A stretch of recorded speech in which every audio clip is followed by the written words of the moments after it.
Here are 7 myths about stress which make life even more complicated. If you understand this, it will save you a lot of time, money, resources, energy, and of course, your health, which is your biggest wealth. Number 1, stress is bad. This is an extreme view. Stress is not bad. It is a massive chain reaction that takes place in your body, which is designed to protect you, to motivate you towards action. It creates massive energy to run away, to fight and protect your loved ones, to protect your boundaries, to finish that project, to minimize damage, to protect your dignity, solve that problem and maintain stability. Let's go to the emergency room. An unknown unconscious patient is suddenly wheeled in. All of a sudden, there is a flurry of activity in the emergency room. Before even instructions are given, a nurse will slap the veins, insert a cannula and establish a running saline drip. Another nurse will connect the patient to the monitor to check blood pressure, saturation and ECG, while another person will check the blood sugar and collect blood samples. And all this is happening while the doctor is busy assessing the patient, trying to establish a clear airway, while the team leader is busy coordinating the team and the timekeeper is busy taking notes. This is the good stress, which makes it possible for the team to save that life. However, if the same team was untrained, understaffed and overworked, this is when the good stress converts into bad stress, as in distress. So if anyone says that stress is bad, they're usually referring to that extreme view of distress. Distress is the uncontrolled, unmitigated and unhealthy stress. So the solution is to keep your stress levels in the action zone, which is optimal stress. However, certain people believe that this is not possible, which brings me to the second myth. Stress can't be controlled and there's nothing we can really do about it. This is another extreme view. If there's any truth behind it, it is because of the collective attitude that believes that stress can't be controlled. However, if you're born with a human brain, it's high time to realize that the human brain can do wonders. The human brain has found so many effective ways in controlling stress. Sadly, you don't really find them in textbooks, in curriculums and in institutions that reinforce. A person who does not know how to control their stress can react in so many damaging ways. For example, they can lash out angrily without solving the problem, and this makes the problem worse. Or they could do the opposite, which is play victim. In other words, they do nothing, they go into inaction, they freeze. Nothing happened. And this doesn't help to solve the problem. With time, they can reinforce this behavior. They can use every emotion, every thought, every feeling, every behavior, and even every tool to do nothing. You know, money is very evil. Money isn't everything. That's why I'm not doing a job. So now you know the solution is to take positive action, is to take steps to solve the problem, just like the ER team that took positive action to save that life. It is very important to recognize that the stress response is designed to motivate you into action. However, this is only one way of bringing your stress levels down. It is incomplete, which brings me to the third myth. Stress will go away if you solve the problem. No.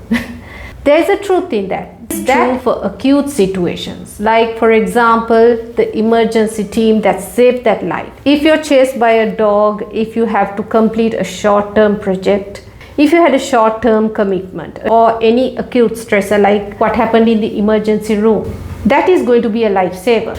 But what about those chronic problems which don't seem to have a solution? If your problem is vague, if it is elusive, if it is not within your control, if it doesn't end, like a never-ending financial crisis, if it is as complicated as political corruption.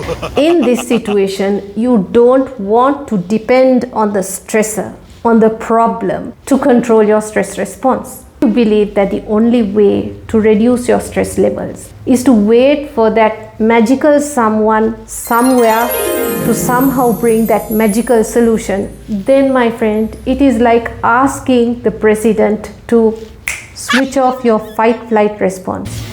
Really?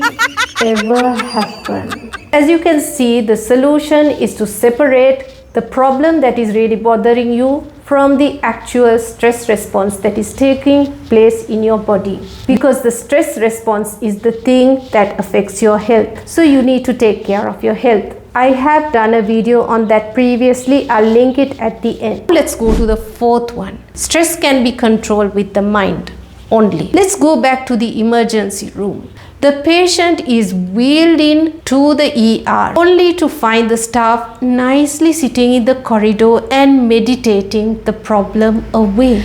Not funny. In case you didn't know, it can be very dangerous. What you want to remember is the entire purpose of the stress reaction is to motivate you into action. However, there is time, space and place for meditation, and that is during the rest and recovery period. You want to get rid of that excess energy. You need to move your body. You need to do exercise or any kind of movement that comes naturally to unload that excess energy. Now let's go to the fifth one. I don't feel stress, therefore I'm not stressed. I have come across so many patients who have got admitted to hospital and who are awaiting surgery. When you measure their blood pressure, it is unusually high. When you ask them if they are feeling stressed or scared, they will give a very genuine answer. No, I'm not stressed. You know, I never really feel stressed. I don't understand why my blood pressure is so high. So this is a situation where a person doesn't feel the mental stress. The stress gets internalized and it manifests in the body. A word called somatization. In this situation, it becomes really tricky. A doctor will have to differentiate whether this is actually hypertension or white coat hypertension. Like so, there can be so many symptoms like tummy aches, headaches and backaches which don't fall into a certain diagnosis. It doesn't make sense to you, but you still have them. In a situation like this, you might want to actually consider whether your symptoms are caused by an actual disease which you need to confirm with a doctor, or it could be hidden stress. If so, you can take positive action to mitigate your stress response. Now let's go to the sixth one. Stress is the same for everybody. Everybody goes through the same stress reaction. The same experience will create the same stress reaction. No. Let's go back to the emergency room. Think of a young trainee nurse or a young trainee doctor. They go through the same situation, the same unconscious, unknown patient. So the chances are that they will be more panicked and more unstable than the senior person. Even the stressors are different. Some might faint at the sight of blood, where the others might be terrified of injections. Some are very good at masking their stress, whereas some are better at expressing it. Some are better at processing their stress, whereas some have a tendency to make it worse. In other words, the stress reaction is a personal one. It is very important to understand how you deal with your stress and how your loved ones, your family members and friends deal with their stressors. Which brings me to the final one. Don't think about stress. It only makes it worse. Firstly, big mistake. This creates a lot of mental and physical health problems. So let's imagine this. And no, we're not going back to the emergency room. You're living in a room with a smelly, stinky dead rat. And somebody comes and tells you, just calm down. Don't think about it. Just ignore the smell. This is really harmful because you don't get to take action. You don't get to clean up. You don't get to admit that you have a stress response going in your body. You don't get to take care of your health. You don't get to control your stress response. With time, this can create a lot of complications. What you need to do is to recognize your stress response, take positive action, and rest, recover, and reset. In other words, complete the stress cycle. So friends, that's all for today. I'll see you in the next one.